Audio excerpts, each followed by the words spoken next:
Careless மிஸ்டேக்ஸை சரி பண்ணுறதுக்கு ஃப்ரீக்வெண்ட்டாக ப்ராக்டிஸ் பண்ணால் பத்தாது, ரூட் காஸை சரி பண்ணணும். ஃபஸ்ட்டு, கேர்லெஸ் மிஸ்டேக்குங்கிறது கால்குலேஷனில் கவனம் இல்லாமல் தப்பு பண்ணுறதுனால வருது.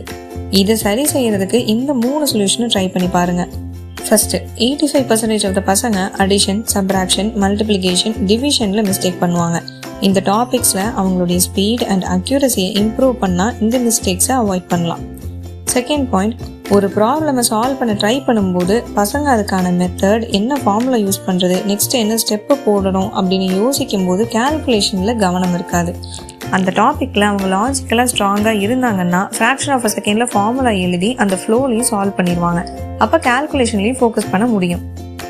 3வது முக்கியமான பாயிண்ட்டு, பசங்களுக்கு மேக்ஸில் கான்ஃபிடென்ட்டை கொண்டு வரணும். நம்ம மிஸ்டேக் பண்ணிடுவோமா, நம்ம கரெக்டாக பண்ணுவோமா பண்ண மாட்டோமா அப்படின்ற டவுட்லேயும் பதட்டத்திலேயே சால்வ் பண்ணும்போது சம் அண்ட் கால்குலேஷன்ஸில் கவனம் இருக்காது. மேக்ஸை ஒரு சப்ஜெக்டாக, அதுவும் டஃப்பான சப்ஜெக்டாக போர்ட்ரே பண்ணாமல் சில ஆக்டிவிட்டீஸ் மூலமாக அதை நம்ம டெய்லி லைஃப்பில் ஒரு பார்ட் மாதிரி ஃபீல் பண்ண வச்சிங்கன்னா பசங்களும் நல்ல கான்ஃபிடென்ட் ஆகிடுவாங்க. பேரண்ட்ஸும் இனிமேல் கவலை இல்லாமல் இருக்கலாம்.